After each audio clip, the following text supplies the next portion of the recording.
The wind came first, dry and sharp, rolling across the Wyoming plains like it had a memory of every man who had ever tried to tame them. Clay Mercer stood at the edge of his land, hat pulled low, eyes narrowed, checking fences that never stayed straight for long. He was a rancher by necessity, not romance, a man who believed in what his hands could fix and nothing else.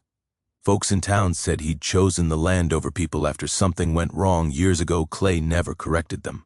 Silence was easier. That was when he heard the horse, not the steady rhythm of a local rider, but the uneven panic of an animal pushed too far.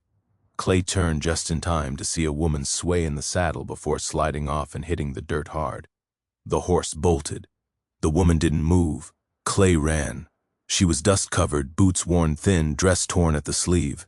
When he knelt beside her, her eyes fluttered open, sharp, defiant, and unafraid in a way that startled him. "Don't look," she snapped, trying to sit up. "Close your eyes. That's off limits." Clay froze, hands up like he'd been caught stealing. "Ma'am, you fell off a horse in the middle of nowhere. Only thing off limits is dying out here." She gritted her teeth, then laughed once, short and breathless. Fair enough. He helped her to the ranch house, offered water, then space. She introduced herself as Eleanor Wright, though something in her pause told him that wasn't the full truth. She said she was heading west to answer an advertisement, a rancher seeking a wife. Clay nearly choked on his coffee. "That's not me," he said flatly. Eleanor studied him like she was measuring a storm. "Didn't think so. You look like the kind of man who doesn't ask for help, even when he needs it." She planned to leave by morning, she said. Clay nodded, relieved. Yet when night fell and coyotes sang close, he noticed how she sat by the fire without fear, as if she'd already survived worse. By dawn, a rider appeared, hard-eyed, armed, and clearly looking for Eleanor. She went pale. Clay stepped onto the porch, rifle in hand. "Can I help you?" The man sneered. "Just collecting what's owed." Clay didn't ask questions. He fired into the dirt at the man's feet. "Not on my land." The rider left with curses carried away by the wind. Eleanor stared at Clay like he'd just rewritten her fate. "If I leave," she said quietly, "they'll keep coming." Clay looked out at the endless land he'd sworn would be his only companion.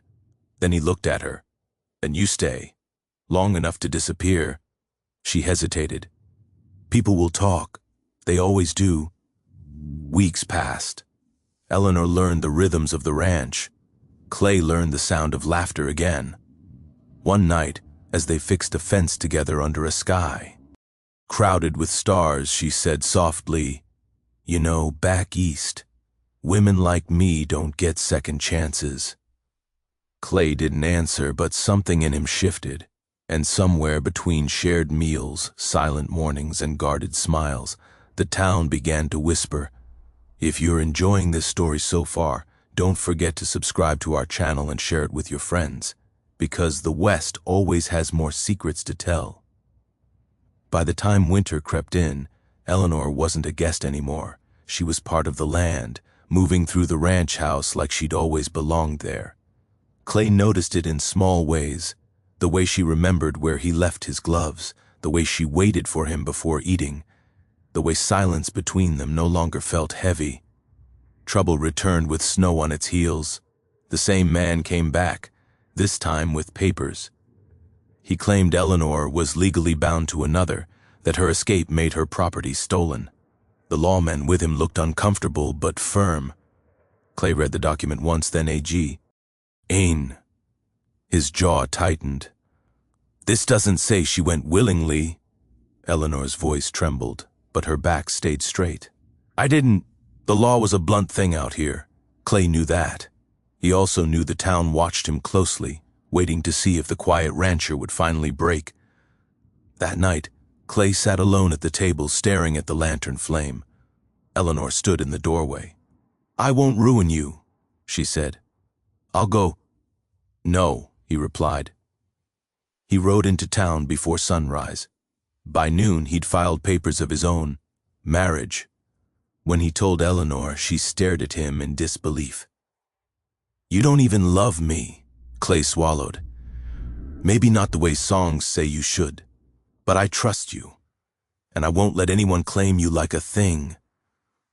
The wedding was small, the whispers loud. Eleanor's hand shook when she placed it in his. That night, standing awkwardly in the doorway of the bedroom, Eleanor repeated the words that had started everything. "Close your eyes. That's off limits." Clay smiled faintly. "Ari." But when she reached for his hand, she didn't let go. Time did what neither of them expected. It softened fear. It turned shared duty into shared dreams. Clay learned to speak. Eleanor learned she didn't have to run. One spring morning, watching the land bloom after a hard winter, Eleanor leaned into him. "Funny how I came west to be someone's wife, and found my own life instead." Clay kissed her forehead, gentle and certain. "Funny how I checked the fences one day, and ended up with a family. Out on the plains, the wind kept moving, carrying their story with it, of a man who thought love was off limits, and a woman who proved him wrong. And that's how, in the unforgiving West, a rancher checked his land, and found he had a wife. Winter did not arrive all at once. It crept in the way truth does, slow, unavoidable, settling into every corner until escape was no longer possible. By the time the first real snow fell, Eleanor Mercer had learned the sound of Clay's boots on the porch, the rhythm of his breathing when sleep finally took him, and the way his silence meant more than most men's promises. The town still whispered, a stranger woman appearing out of nowhere, a rushed marriage, a rancher who'd never wanted a wife suddenly having one. Clay heard the whispers and ignored them. Eleanor heard them too, and remembered what it felt like to be owned. The man with the papers did not come back alone. He arrived with 2 riders this time, and a deputy who smelled of cold iron and indecision. Eleanor saw them first, silhouettes against the snow-bright horizon. Her hand tightened on the doorframe. "They're here," she said. Clay set down his coffee, calm in the way only men who've already decided can be. "Go inside. I'm not hiding." "I know." He met her eyes. "But this part's mine." The men dismounted in front of the house. The leader smiled thinly. "Morning." "Mercer, I hear congratulations are in order." Clay didn't smile back. "You heard wrong." The deputy cleared his throat. "We're here on a legal matter." "Miss Wright, Mrs. Mercer," Clay corrected. The papers were produced again, waved like a weapon. Contracts, claims, signatures Eleanor remembered being forced to make with bruised wrists and empty threats. The man spoke of debts, obligations, ownership. Clay listened. Then he stepped closer, voice low and steady. "You ever notice how men like you rely on paper? Because without it, you're nothing." The leader sneered. "Law's the law." Clay nodded. "Then let's talk law." He pulled out his own documents, marriage registration, witness statements, land deeds, proof that Eleanor was now protected by his name, his property, his standing in the county. The deputy hesitated. Snow fell heavier. "This won't end here," the man warned. "You can't hide her forever." Clay's eyes hardened. "I don't intend to." That night, Eleanor finally told him everything. About the man she'd been promised to at 16. About being traded to settle a gambling debt. About running because staying meant disappearing piece by piece. She spoke until her voice broke, until the words hurt less outside her than inside. Clay listened without interrupting. When she finished, he stood, walked to the door and locked it with a solid final click. "No one takes you from here," he said, "not alive." Spring did not bring peace. It brought choice. The deputy returned alone weeks later, hat in hand, eyes tired. He spoke quietly of a judge willing to listen, of testimony needed, of risk. Eleanor would have to stand in a courtroom and speak her truth where men like her former owner could see her. Eleanor didn't sleep that night. At dawn, Clay found her dressed, hands steady. "I'll do it," she said. "I'm done running." The courtroom smelled of dust and old decisions. Eleanor's voice shook at first, then steadied as she spoke. Clay sat behind her, presence like a wall. When the verdict came, it felt unreal. The claims were dismissed. The man who hunted her was exposed, disgraced, stripped of legal reach. Outside, Eleanor breathed like she'd been underwater for years. Clay took her hand. She didn't say off limits this time. The town changed after that, slowly.